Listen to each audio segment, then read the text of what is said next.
시간 녹음 안 하셔도 됩니다. 마태복음 1장 21절 말씀.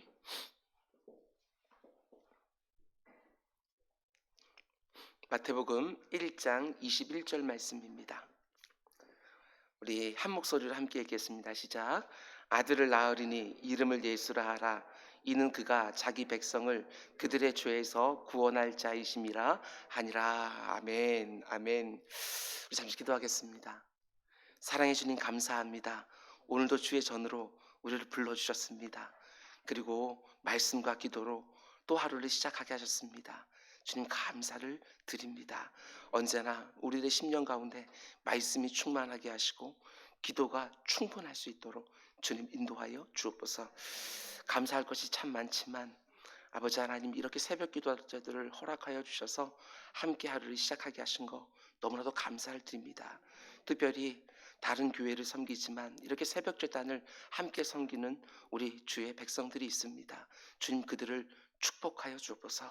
새벽마다 하나님 앞에 부르짖는 그들의 기도에 응답하여 주시사 기도의 동역자들에게 하나님께서 얼마나 풍성하게 응답해 주시는지 이곳저곳에서 들릴 수 있도록 주님 인도하여 주옵소서. 오늘도 무명으로 드려진 예물이 있습니다. 이 예물 주님께서 받으시고 이 가운데 속에 그 어떤 기도 제목도 있지 않지만 하나님께서는 그 심령에 있는 기도 제목을 아시는 줄 믿사오니 주님 구하거나 생각한 것보다 넘치게 하나님께서 역사하여 주시옵소서. 그의 심령 가운데 속에 하늘의 것으로 각양 충만하게 하여 주옵소서. 이 모든 말씀 예수님의 이름으로 기도드렸습니다.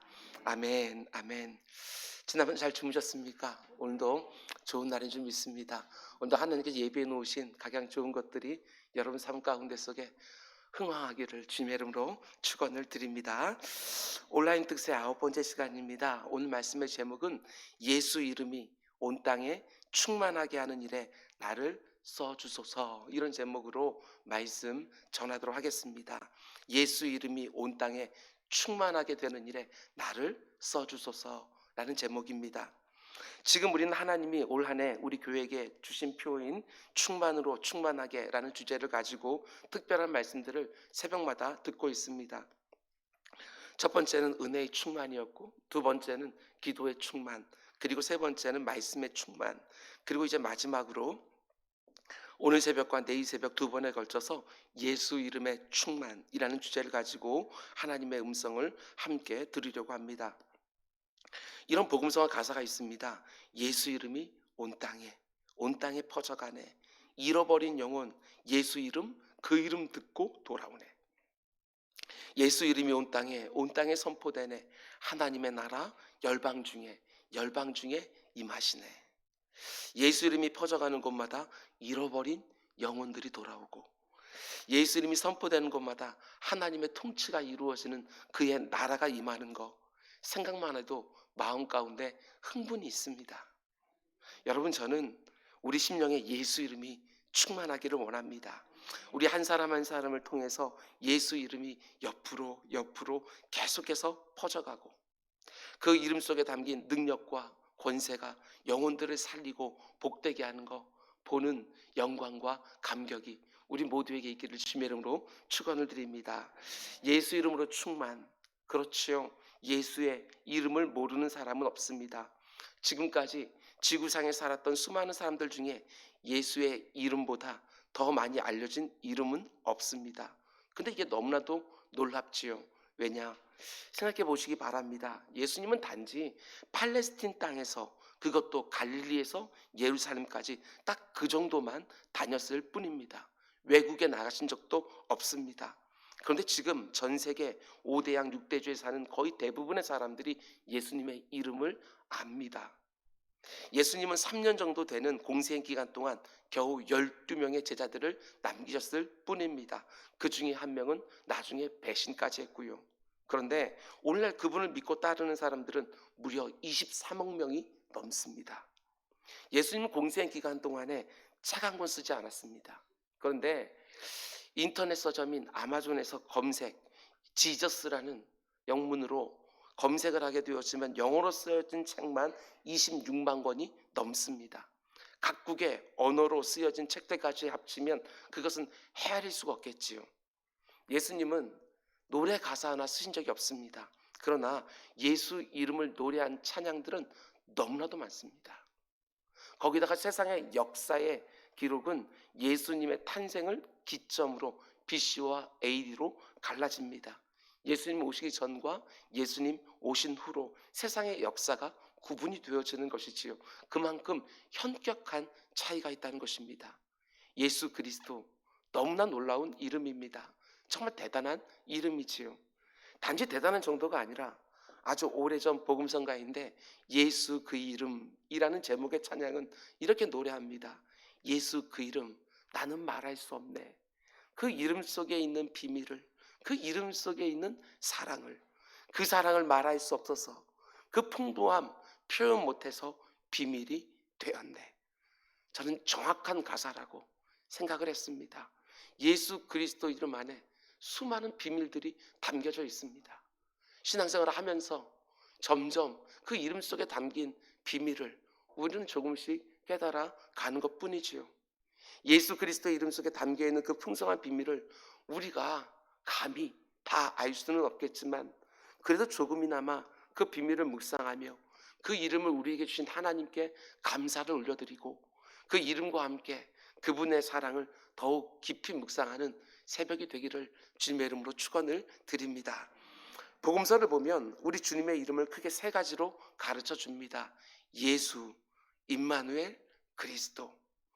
오늘 본문 마태복음 1장에 두 가지가 나오는데 먼저 우리가 읽은 1장 21절 말씀 보면 아들을 낳으리니 이름을 예수라 하라. 이는 그가 자기 백성을 그들의 죄에서 구원할 자이심이라 하니라. 예수라는 이름의 뜻은 자기 백성을 그들의 죄에서 구원할 자입니다. 이어지는 23절 말씀 보면 또 우리에게 익숙한 구절이 있습니다. 보라, 처녀가 잉태하여 아들을 낳을 것이요 그의 이름은 임마누엘이라 하리라 하셨으니 이를 번역한즉 하나님이 우리와 함께 계시다 함이라. 임마누엘이라는 이름의 뜻은 하나님이 우리와 함께 계시다. 이게 우리 주님의 이름입니다. 우리가 너무나 잘 알고 있고 성탄절마다 우리가 묵상하는 구절이지요. 그런데 이 이름 안에 정말 귀한 비밀이 담겨 있습니다.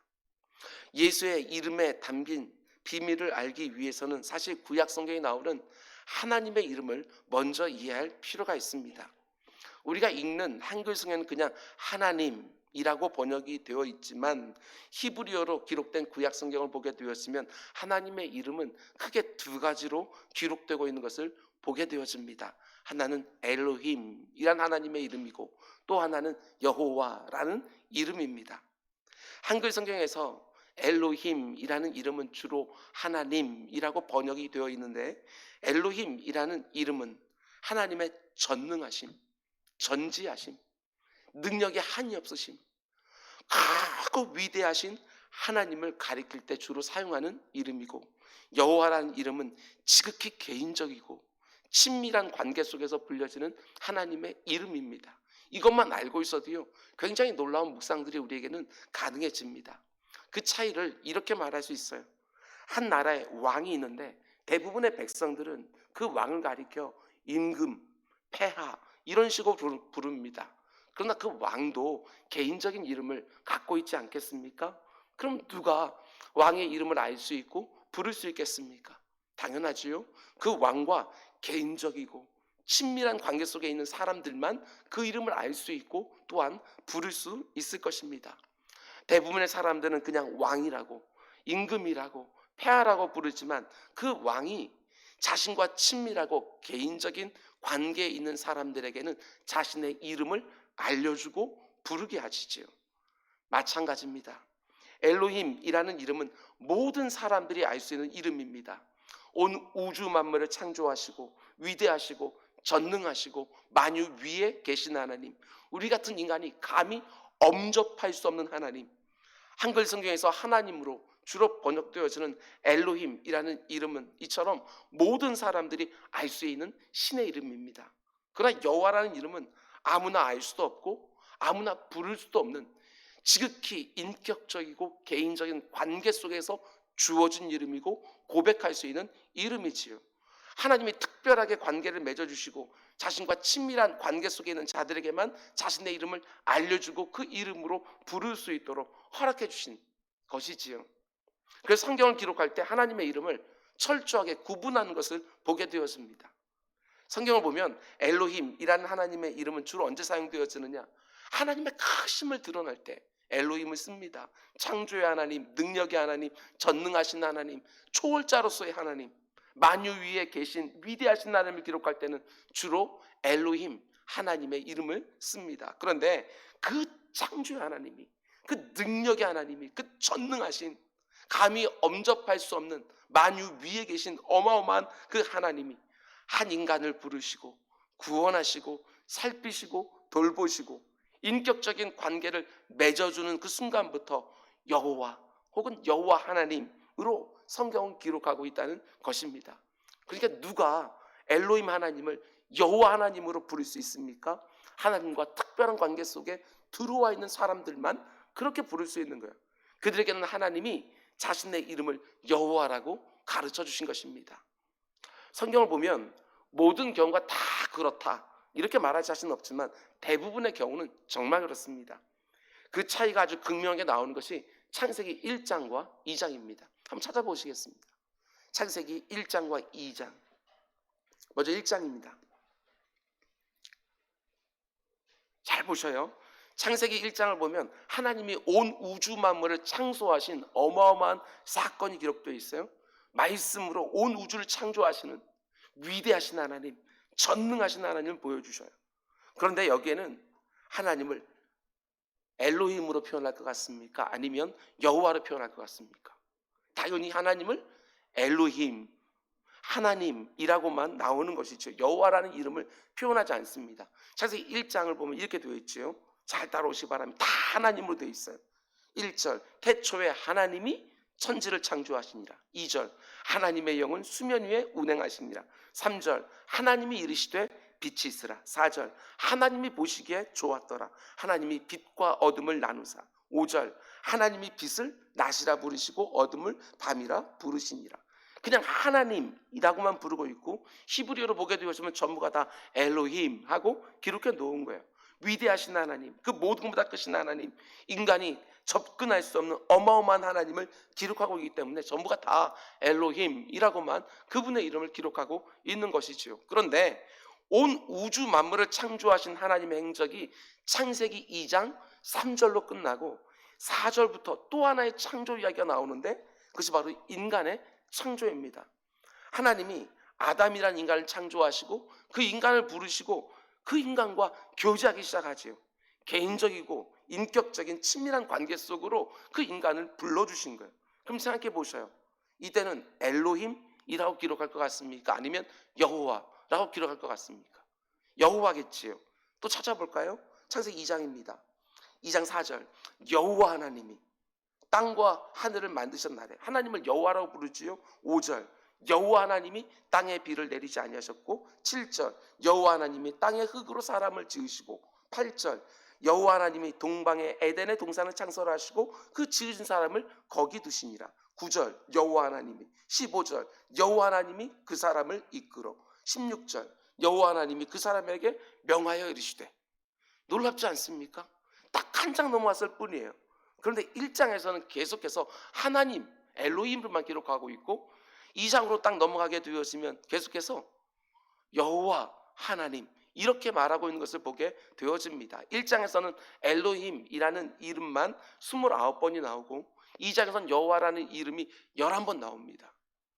초월적인 하나님, 위대하고 장엄하신 하늘의 하나님 부를 때는 엘로힘. 그런데 그 어마어마한 하나님이 나를 부르시고 나와 인격적인 관계를 맺으시고 친밀한 교제 속으로 나를 초청했을 때부터 그 가운데 자신을 여호와로 드러내시는 이 놀라운 은혜요. 다른 것도 마찬가지예요. 창세기 12장을 보게 되었으면 하나님께서 누굴 부르지요? 12장 1절부터 아브라함을 불러요. 그러면 여기는 엘로힘으로 나오겠습니까? 아니면 여호와로 나오겠습니까? 여호와로 나오겠지요, 당연히. 창세기 12장 1절 여호와께서 아브라함에게 이르시되 너는 본토 친척 아비집을 떠나서 내가 너에게 명령하는 곳으로 가라. 엘로힘 하나님이 한 인간과 그 어마어마한 전능하고 위대하신 엘로힘 하나님이 한 인간과 개인적인 관계를 맺을 때 여호와 하나님으로 자신을 드러내는 것을 보게 되어집니다. 이게 생각하면 생각할수록 어마어마한 은혜지요. 출애굽기 말씀도 마찬가지예요.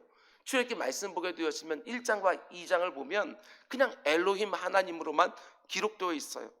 하나님이 아직 모세라는 개인과 관계를 맺어주기 전이기 때문에, 이스라엘 백성들에게 개입하기 전이기 때문에, 개인적인 관계가 맺어지지 않았기 때문에 거기서는 그냥 위대하신 하나님, 전능하신 하나님, 엘로힘 하나님으로만 기록되어 있습니다. 그런데 3장으로 넘어가게 되었으면 하나님이 모세라고 하는 한 개인을 부르시는데 3장 14절 말씀부터 하나님의 이름이 한글 성경에는 그냥 하나님으로만 나오지만 히브리 성경을 보게 되었으면 여호와라고 기록되어 있는 것을 보게 되었습니다. 그렇습니다. 그 위대하신 엘로힘 하나님이 한 인간을 불러서 자신과 개인적이고 친밀한 관계를 맺어주시면 그 관계 속에 들어온 사람들은 비로소 엘로힘 하나님을 여호와 하나님으로 부르기 시작하는 것이지요. 그러니까 오직 개인적이고 인격적인 관계 속으로 들어온 사람들만 그 하나님을 여호와라고 부르는 것입니다. 이 사실을 염두에 두고 성경을 보면 참 놀라운 부분들이 있습니다. 성경에 사탄이 등장을 하는 장면들이 몇 군데 나오거든요. 그런데 언제나 하나님을 엘로힘으로만 부르는 것을 보게 되어집니다. 그냥 하나님으로만 부르는 거예요. 사탄이 처음 등장하는 곳이 창세기 3장인데 이렇게 말합니다. 하나님이 참으로 너희에게 동산 모든 나무의 열매를 먹지 말라 하시더냐. 하나님입니다. 그런데 그 유혹에 하와가 넘어가서 그 가운데 죽을까 하노라 뭐 이러면서 하나님과 이렇게 하나님의 말씀을 어그러뜨리기 시작할 때 하와 역시도 하나님을 그냥 엘로힘으로 부르는 것을 보게 되어집니다. 죄를 짓는 순간 관계가 끊어졌기 때문에. 사단은 하나님을 여호와라고 부르지 못합니다. 하나님이 허락해 주지 않았어요. 사단은 개인적인 관계 가운데 들어온 게 아니기 때문에 그렇습니다. 뿐만 아니라 출애굽기 말씀 보게 되었으면 그 사탄을 상징하는 사람이 누구지요? 애굽왕 바로입니다. 모세는 하나님과 관계가 있으니까 여호와라고 부르고, 이스라엘 백성들도 하나님과 관계를 맺으니까 그 가운데 여호와를 알지요. 그런데 오직 한 사람 애굽왕 바로만 여호와라는 이름을 몰라요. 출애굽기 5장 2절 한번 찾아보시겠습니까? 여기도 아주 엄청난 구절이 하나 나옵니다. 출애굽기 5장 2절. 바로 왕이 아주 놀라운 말을 합니다. 출애굽기 5장 2절. 여기 보면 바로가 이르되 여호와가 누구이기에 내가 그의 목소리를 듣고 이스라엘을 보내겠느냐. 나는 여호와를 알지 못하니 이스라엘을 보내지 아니하리라. 애굽왕 바로는요 하나님을 알았어요. 엘로힘 하나님. 이스라엘 백성들이 자기 땅에 400년이 넘게 있었는데 왜 모르겠어요? 하나님을 알지요. 뭘로만? 엘로힘 하나님만. 그런 아는 거지요. 그런데 지극히 개인적이고 인격적인 관계 속에 고백되어진 여호와는 그는 몰라요. 그래서 그는 여호와를 내가 알지 못한다. 이렇게 말하는 것입니다. 이스라엘 백성들이 하나님으로부터 참 많은 복을 받았지만 제가 생각할 때 가장 큰 복 중에 하나는 창조주 하나님, 전능하신 하나님, 그 엄청난 엘로힘 하나님을 지극히 개인적이고 특별한 관계 속에서만 부를 수 있는 여호와의 이름을 받았다는 것. 이게 큰 복이지요. 우리식으로 말하면 그 엄청난 하나님을 나의 하나님으로 개인적인 관계 속에서 부를 수 있다고 하는 것. 이게 얼마나 큰 복이냐는 것입니다. 어때요? 나는 하나님을 엘로힘으로만 알고 있습니까? 아니면 지극히 개인적인 관계 속에서 여호와라고 부를 수 있는 그런 관계 속에 있습니까? 어마어마한 차이입니다. 왜냐하면 내가 하나님의 이름을 여호와로 고백할 수 있다고 하는 것 자체가 하나님과 개인적인 관계 속으로 들어온 구원받은 백성이라고 하는 징표가 될 수 있기 때문에 그렇습니다. 그래서 이스라엘 백성들은 하나님의 이름을 자기 자녀들의 이름에다가 주는 것을 너무나도 즐겨했던 것을 보게 되어집니다. 엘로힘의 이름이라고 하는 이름의 축약형인 엘을 넣거나 여호와의 축약형인 야, 냐, 랴 이런 단어를 자녀들에게 이름에 넣어주는 것을 굉장히 즐거워했습니다. 예를 들면 이스라엘, 베델, 다니엘, 요엘, 하나님의 이름들이 다 그 안에 축약형에 들어가 있습니다. 히스기야, 이사야, 예레미야, 요시야, 여고니야 이런 식으로요. 그런 면에서 구약 성경의 가장 큰 주제 중에 하나는 이렇게 말할 수 있습니다. 그 위대하신 엘로힘 하나님이 자기 백성들에게 여호와로 나타나신다는 거. 그 여호와라는 이름을 고백하는 자들은 구원 속으로 들어온 사람들이라는 거. 그래서 시편 3편 8절 말씀 보면 다윗은 이렇게 고백합니다. 구원은 여호와께 있사오니 주의 복을 주의 백성에게 내리소서. 구원은 여호와께 속해 있다. 이게 바로 구약 성경의 가장 큰 주제 중에 하나가 되는 거예요. 근데 왜 이걸 아는 게 중요하냐? 하나님의 이름과 예수님의 이름이 긴밀한 관계가 있기 때문에 그렇습니다. 다시 말씀드립니다. 하나님의 이름이 여호와입니다. 구약 성경의 전체 주제가 그 여호와가 우리를 구원하신다. 이게 가장 큰 주제예요. 그런데 예수라는 이름의 뜻이 무엇이에요? 똑같습니다. 자기 백성을 저희 죄에서 구원할 자. 구약 성경을 보게 되었으면 구원할 자는 누구밖에 없다고 말해요? 여호와밖에 없어요. 근데 신약 성경이 열리자마자 예수라는 이름이 주어지면서 하나님께서 말씀하셔요. 이가 그 백성들을 구한다. 구원자로 얘기해 주는 거예요. 이게 뭘 의미하는 것입니까? 예수라는 이름에 비밀이 있습니다. 가브리엘 천사가 나타나서 이제 태어날 아들의 이름을 예수라 하라고 가르쳐 줍니다. 그분이 바로 우리를 구원하시는 구원자, 여호와 하나님과 본질상 같은 분이라고 말해주는 거예요. 그 이름 하나가 여러분 여호와라는 이름에서 온 이름이라는 거, 여러분 그거 아십니까? 여호와 예수. 예수라는 이름은 헬라어인데요, 히브리어 야사라는 단어에서 온 이름이에요. 여기 보면 야사 할 때 야는요, 여호와 할 때 그 이름이 들어가 있는 거예요. 야가 들어가 있지요.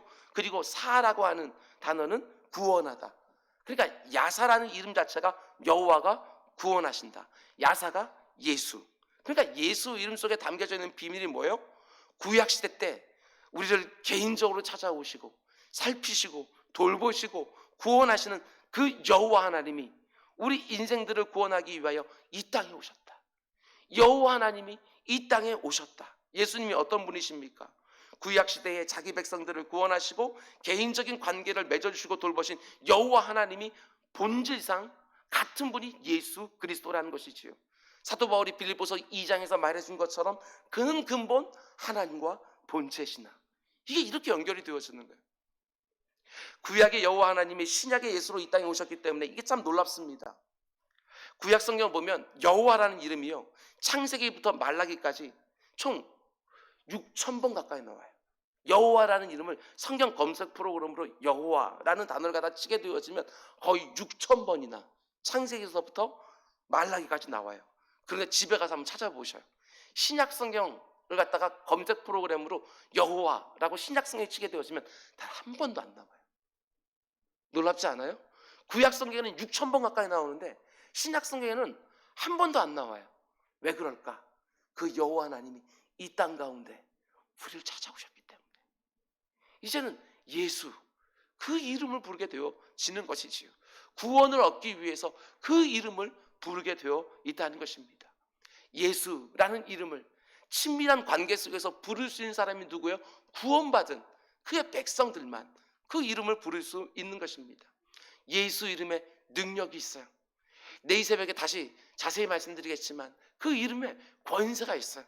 그 이름 앞에 귀신들이 떨고 그 이름 앞에 병자들이 낫는 것들을 보게 되었습니다. 근데 그 이름의 능력과 권세는 누구에게 나타나느냐? 다른 것이 아닙니다. 다른 사람들이 믿지 않는 사람들이 부른다고 해서 능력과 권세가 나타나는 것들이 아니라 오직 예수 그리스도와 친밀한 관계 속에 들어온 구원받은 그분의 백성들이 그 이름을 믿음으로 사용하게 될 때 능력과 권세의 이름이 되어지는 것이지요. 그런 면에서 보게 되었으면 임마누엘이라는 이름도 이해가 되어져요. 예수님의 이름을 임마누엘이라고 하라고도 천사가 가르쳐 주는데 여기서 임마라는 단어는 함께 이런 뜻이고 누는 우리 이런 뜻이고 엘은 엘로힘의 추각형 하나님의 이름이에요. 엘로힘의 하나님이 여호와 하나님으로 예수로 너희와 함께 계신다. 이게 바로 예수 이름에 담긴 비밀이에요. 그 초월적이고 온 우주만을 창조하신 위대한 엘로힘의 하나님이 우리와 함께 계신다. 그게 바로 예수 그리스도의 이름 임마누엘이라는 것입니다. 여러분, 예수님이 내 안에 계신다. 엘로힘 하나님이 내 개인적이고 특별한 관계 속으로 나를 불러주셨다고 하는 거, 이거 생각하면 생각할수록 이게 얼마나 큰 복이냐, 얼마나 큰 은혜냐. 내 안에 계신 예수 그리스도가 능력이 없으신 분이 아니십니다. 엘로힘이 하나님이 개인적인 관계 속에 나를 초대해 주셔서 나와 함께 거하시는 거예요. 그 하나님을 정말 믿으신다고 한다면 여러분 개인적인 관계 속에서 고백하지만 그분이 얼마나 크신 하나님인가를 동시에 생각하고 두려워하지 마시라고. 그 어떤 일도 두려워하지 말라는 것입니다. 그 어마어마하신 하나님, 말씀 한마디로 온 우주 만물을 창조하신 그 엘로힘 하나님이 내게 여호와로, 내게 예수로, 내게 임마누엘로 함께 동행하고 계시지요. 그래서 베드로 사도는 이렇게 선포합니다. 사도행전 4장 12절, 다른 이로서는 구원을 받을 수 없나니 천하 사람 중에 구원을 받을 만한 다른 이름을 우리에게 주신 일이 없습니다. 예수 그리스도라는 그 이름을 통해서만 우리는 구원을 받을 수 있다는 것입니다. 요한 사도는 또 이렇게 선포합니다. 요한복음 20장 31절, 오직 이것을 기록함은, 성경을 기록함은 너희로 예수께서 하나님의 아들 그리스도이심을 믿게 하려 하며 또 너희로 믿고 그 이름을 힘입어 생명을 얻게 하려 합니다. 그 이름을 힘입어.